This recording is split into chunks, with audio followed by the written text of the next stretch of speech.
aí que teremos hoje a nossa ginecologista, obstetra de plantão, doutora Bárbara Murayama, vai estar esclarecendo tudo, né, Bárbara? Vamos estar aqui, a gente coloca um tema aqui, vamos falar sobre pólipos e miomas, mas na verdade, quando nós temos uma médica nessa competência, a gente deixa aberto o tema, o que você precisar. Doutora Bárbara Murayama, bem-vinda, amada. Obrigada. A Flavinha tá solteira. Ontem ligou Bonitona desse jeito. Bonito desse jeito, você viu? Vai ter filho antigo. Já temos a nossa médica para ajudar, né? Ela já é vó, você acredita? Linda desse jeito. É. Poderosa. Telefone liberado para falar contigo. Nós vamos falar sobre miomas e pólipos. Então, telefone liberado para você, 2578-6000. Pode ligar à vontade. E primeiro esclarecendo uma linguagem, como sempre, que você domina. Fácil. O que são os miomas, o que são os pólipos, quando isso acontece e por quê? Tanto os miomas quanto os pólipos são dois tipos principais de tumores benignos do útero, né? Ou seja, tumores benignos são aqueles que não são câncer, né? São coisas do bem, mas que atrapalham a vida, podem causar problemas como sangramentos anormais, são a principal queixa das pacientes, dor e eventualmente até tumores muito grandes que precisam ser removidos cirurgicamente de uma maneira até tirando o útero. Antigamente o único tipo de tratamento era a retirada do útero. Viu um miominha pequenininho, um polipinho, uma suspeita de algum desses problemas, o tratamento era a retirada do útero. Mas hoje em dia, com tratamentos mais avançados, né, o desenvolvimento da medicina, a gente tem laparoscopia, a gente tem histeroscopia também, né? Procedimentos por câmera que a gente consegue fazer cirurgias minimamente invasivas, ou seja, a gente consegue tirar esses tumores, já que eles são benignos, ou seja, a gente não precisa fazer uma cirurgia mais abrangente, que são necessárias para câncer, e resolver o problema da mulher. Muitas vezes isso é até problema de infertilidade, né? Porque eles se localizam dentro da cavidade do útero, que é onde o neném vai crescer. Então, se eles estão lá ocupando um espaço que não é deles, a gente precisa retirar esses tumores para que a mulher possa engravidar. Mas tem sintomas? As mulheres conseguem perceber algum sintoma diferente para... Claro, a gente sabe que tem que ir no mínimo duas vezes por ano ao ginecologista, mas tem mulheres que não fazem isso sempre. Eu quero entender assim, se quando começa a ter muitos pólipos ou miomas, começa a ter mais cólica, acontece alguma coisa? Isso, assim, vamos falar então de cada um. Os pólipos, por exemplo. São pólipos, é a mesma coisa que o mioma. Isso, são diferentes, né? O pólipo é como se fosse uma carne esponjosa que cresce dentro do útero. São projeções do endométrio, então da camada interna do útero, ela cresce mais do que devia em algum ponto e forma um tumorzinho dentro do útero. Eles podem ser assintomáticos, não causarem nenhum sintoma, e aí a gente só vai descobrir em casos de consultas de rotina, no ultrassom, né? Ou podem causar sangramento, e essa é a principal queixa. Quando eles causam algum sintoma, o sintoma é um sangramento anormal. Então, ou um aumento do período menstrual, ou fora do período menstrual. Ou até em mulheres que já não menstruam mais, que já estão na menopausa e que eventualmente começam a apresentar um sangramento, né? Essas a gente precisa de um alerta imediato. Mulheres que estão na menopausa, ou seja, já pararam de menstruar há mais de um ano e apresentam um sangramento, mesmo que pequeno, precisam procurar atendimento médico imediato, porque pode ser um câncer, pode ser um pólipo, pode ser alterações benignas. Ou o mioma, ele pode desencadear e se transformar no maligno? Sim, a taxa de malignização é baixa, até 3%, a depender do estudo aí de 0,3% até 5%, dependendo do estudo, mas pode.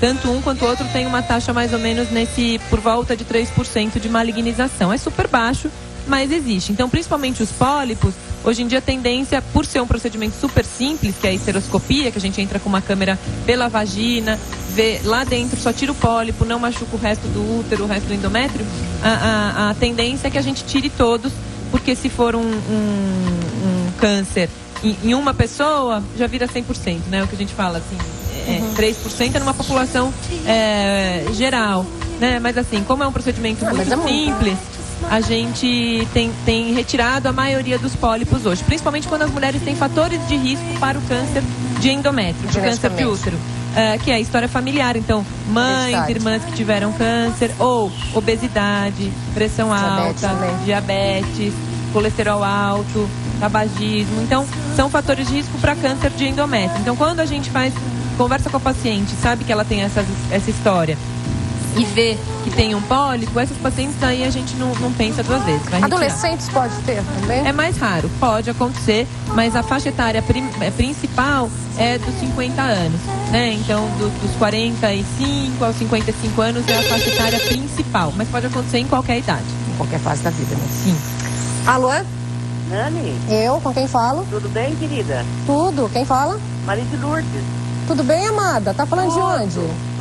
Eu Santo André. Ah, bem-vinda, querida. Vila Lucinda, Santo André. Ah, bem-vinda, amor. Quer fazer uma pergunta? Eu quero. Fica à vontade. Olha, eu vou ser ginecologista e ela faz mais de 10 anos que acabou a menstruação pra mim. Mas eu continuo com 67 anos, de vez em quando eu menstruo. Então, a partir do momento que a pessoa é considerada, a gente considera que a pessoa está na menopausa depois de 1 ano sem menstruação. A faixa etária, mais ou menos, que isso acontece é a partir dos 45 até os 55 anos. Isso tem uma variação muito grande de uma mulher para outra. Tem que ser precoce, né? Mas aí já é doença, né? Isso acontece. Mas de uma maneira natural. Isso, ficou 1 ano sem menstruar, voltou a sangrar, a gente sempre tem que ter uma atenção. Pode até acontecer de menstruar e não ser nada, né? Fazer o ultrassom, eventualmente fazer a esteroscopia diagnóstica e não acusar nenhum problema. Mas ainda assim a gente sempre precisa fazer essa investigação. Então, a qualquer sangramento depois de 1 ano sem menstruar, precisa fazer um exame ginecológico, uma consulta, provavelmente vai fazer um ultrassom e talvez até uma esteroscopia, que é esse exame que entra com a câmera dentro do útero. E os ovários policísticos? Então, qual a... Não, a pergunta também. Não, os ovários policísticos, o que é o ovário policístico? Então, assim, existe só vários cistos no ovário, a gente faz um exame de ultrassom, a pessoa não tem nenhuma queixa, mas ela tem vários cistos no ovário, que normalmente são os próprios óvulos dela que estão mais evidentes, tá? Isso são multicistos. Quando a paciente tem síndrome dos ovários policísticos, toda vez que a gente fala em síndrome, é uma associação de diversos sinais e sintomas. Ou seja, ela, além da imagem de cistos no ovário, ela tem outras queixas, que podem ser irregularidade menstrual, aumento dos pelos, normalmente está associado com mulheres que estão acima do peso, que tem uma relação com diabetes também. Sempre as mesmas, né? São os mesmos vilões. Hoje em dia a gente, assim, manter uma qualidade de vida, né, Nani? Manter atividade física, uma dieta regrada, o peso na medida ideal, tudo isso faz com que a pessoa se livre de diversos problemas de saúde de saída. Logo de cara. E os miomas? Então, os miomas são também Tem tumores... algum tratamento que pode ser feito ou tem que ser retirado? Diversos, não. Isso vai depender muito do que a paciente sente, da idade que ela está e do tamanho e da localização deles. Então, existem basicamente 3 localizações para os miomas dentro do útero. Um é na própria cavidade do útero, no mesmo lugar onde os pólipos ficam, na camada interna. Outro é na parede do útero, que são os chamados intramurais. E os outros são os subserosos, que são na camada que reveste o útero por fora. A depender da localização, ele vai ter um tipo de sintoma diferente. Então, os que estão dentro do útero normalmente provocam sangramento e atrapalham para uma gravidez. Os outros, tanto o subseroso quanto o intramural, eles podem não causar nenhum sintoma, ou às vezes, dependendo do tamanho, se forem muito grandes, podem causar dor, cólica e até comprimir outros órgãos. Vai doer do mesmo jeito, vai esse tipo de contração. Né? Alô? Caiu. Pode ligar, amiga, fica à vontade. E doutora, e as adolescentes hoje, elas estão começando cedo aí, o ginecologista, porque elas estão começando muito cedo na vida sexual? Sim, felizmente sim. Elas procuram mais, elas têm mais acesso à informação e elas têm procurado mais o ginecologista. E a gente acaba conseguindo detectar mais cedo problemas que antigamente ficavam para trás por preconceito e tal. Então hoje, por facilidade de acesso à saúde, mesmo quando a mãe não tem conhecimento, elas procuram. Às vezes por uma queixa de corrimento ou de uma irregularidade menstrual, como primeiro passo ao consultório ginecológico. Mas elas têm ido sim. E o que facilita muito, né? Pra gente dar qualidade de vida para essas meninas e dar orientação, mesmo quando não começaram a atividade sexual ainda, né? Mas a gente pode orientar. Muitas delas têm muitas cólicas, irregularidade menstrual, aumento do fluxo, isso a gente consegue controlar. Agora, uma dúvida. As meninas que ainda não iniciaram a vida sexual, elas podem ou não usar absorvente íntimos nesses internos? Não é o ideal. Porque elas ficam, toda hora eu escuto esse papo. Porque eu tenho adolescente em casa. Porque minha amiga tá usando. Que não sei quem tá usando. Poder pode, isso não vai tirar a virgindade. Até porque o conceito de virgindade é a atividade sexual com penetração, né? Assim, uma relação homem-mulher. No caso do absorvente íntimo, ele é muito fininho. E o ímen, ele não é uma porta fechada. Ele é uma pelinha ao redor da entrada da vagina, mas que tem um pertuito, que tem um furinho no meio. Ou seja, que até para poder passar a menstruação todo mês, a secreção vaginal, que já é normal, independente de ter relação. O que normalmente a gente não aconselha que use nessa faixa etária, quando não teve atividade sexual ainda, porque elas muitas vezes nessa fase não têm tanto conhecimento do corpo, vão sentir desconforto em colocar, porque tem toda uma técnica para colocar. E muitas vezes ainda não tem essa maturidade para fazer uso desse absorvente íntimo.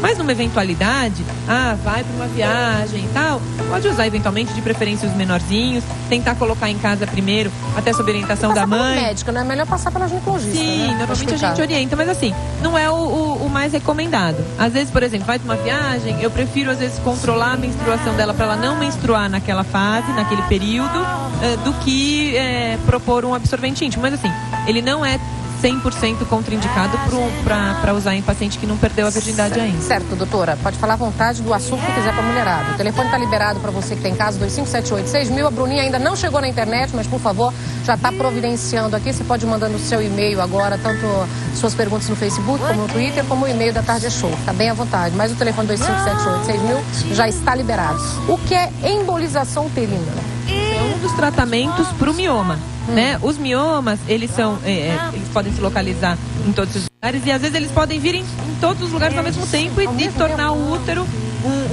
mais mioma do que tecidos são, né? Então, a depender da quantidade de miomas e do que é o objetivo da paciente, ou seja, se ela ela não quer tirar o útero, muitas mulheres, o útero ele tem também, né, além de uma função de abrigar uma gestação, ele tem uma função de órgão feminino, né? Então muitas mulheres se sentem castradas quando você propõe a elas que tire o útero, né? Ela fala, não, mas aí eu vou deixar de ser mulher. É uma coisa, tem uma questão psicológica também muito forte. Então é complicado você virar para a mulher e tirar o útero dela. Muitas mulheres não têm condições clínicas também. Então a embolização é um procedimento que a gente entra com catéter, é um procedimento vascular, que você vai fechar, vai cortar o sangue que vai para o útero. Vai lá nas artérias uterinas, que são as artérias que alimentam o útero, que irrigam o útero, e vai bloquear essa vascularização, né? Vai causar uma necrose daquele mioma e aquele mioma vai ser expulso depois de um tempo, né? Mas isso é para todo tipo de mioma ou só alguns casos? Normalmente são casos selecionados, normalmente casos mais avançados, porque a gente já tentou outros tratamentos e que a gente não tem mais opções, né? Para mulheres que eventualmente ainda querem engravidar ou que não querem perder o útero por algum motivo. Então, são casos selecionados.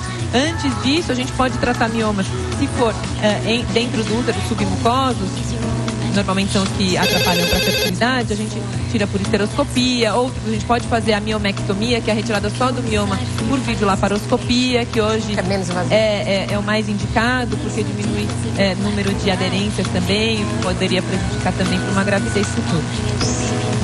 Quanto problema, né? Ser mulher já é problemático. Alô? Alô? Com quem falo? É com Sônia. Tá falando de onde, Soninha? Eu falo aqui de São Mateus, Zona Leste. Bem-vinda, querida. Pode fazer a sua pergunta. Então, é o seguinte, eu vou completar 49 anos segunda-feira. Parabéns. Obrigada. Minha menstruação, ela realmente já está irregular. Tem mês que eu não menstruo. O fluxo, eu digo que eu nem menstruo, eu digo que eu pingo menstruação. Este mês, como eu fiz um esforço físico, me deu uma dor na barriga, né? E aí saiu o sangramento, é como se eu tivesse cortado, assim, aquele sangue vivo. Então eu queria saber se isso é algum sinal. Embora os meus exames que eu fiz, aproximadamente uns 6 meses, está tudo sob controle. Mas eu me assustei por aquele sangue que saiu, pelo líquido de sangue, né? Coisa que já faz há muito tempo que eu não menstruo mesmo um fluxo normal. Então eu gostaria de saber se isso é sinal de alguma coisa. Eu estou até querendo de novo refazer os exames, porque eu me assustei. É a melhor coisa mesmo a fazer. Na verdade, assim, no período perimenopausa, assim, ao redor da época que a pessoa vai ter a última menstruação, a última da vida, a maioria das mulheres tem uma irregularidade menstrual, que pode ser para mais ou para menos. Varia. Ao redor de 2 anos, mas pode ser mais ou menos, a depender de cada mulher. Então, ao redor de 2 anos, pode ter essa irregularidade menstrual. Raramente as mulheres param abruptamente. Estão vindo menstruando certinho e aí no mês seguinte não vem mais, nunca mais. Existem esses casos, mas não são a maioria. A maioria acontece isso, como aconteceu com a Sônia. Vai diminuindo até parar. Ou outras têm uma irregularidade pro outro lado, aumentam o fluxo, tem hemorragias, às vezes a gente precisa até intervir cirurgicamente ou com medicamentos, porque ela começa a ter anemia, fraqueza e outras coisas. Quando ela tem esse padrão, normalmente pode ter variações dentro desse padrão irregular, né? Sem que isso signifique nada, mas como a gente deve se conhecer, deve anotar os dias que a gente menstrua, como ela pelo jeito se conhece bem, o ideal é isso mesmo, é procurar o médico e falar, será que tá tudo bem? Pode ser um sinal de um pólipo, com certeza, porque ela está na faixa etária de mais presença, de mais chance de ter pólipo, de maior incidência, então sempre é bom passar por uma avaliação. Tem que passar sempre, né? Maravilhosa. Sim. Por isso que eu tenho a nossa médica aqui, a doutora Bárbara Murayama, vai lá, passa uma consulta. Amada, vocês médicos não podem dar mais nada, né? Nada, né? Telefone, não pode deixar nem o site mais profissional. Só o nosso amigo Google, que ainda está liberado, né, gente? É só buscar lá a doutora Bárbara Murayama ou entre em contato com a produção que passa todos os contatos. Queria te agradecer muito. Eu que agradeço. É sempre muito bom ter você, como sempre, você sabe, né? E eu queria muito falar, doutora Bárbara, depois sobre as mulheres, quando entram na menopausa, os tratamentos hoje que tem.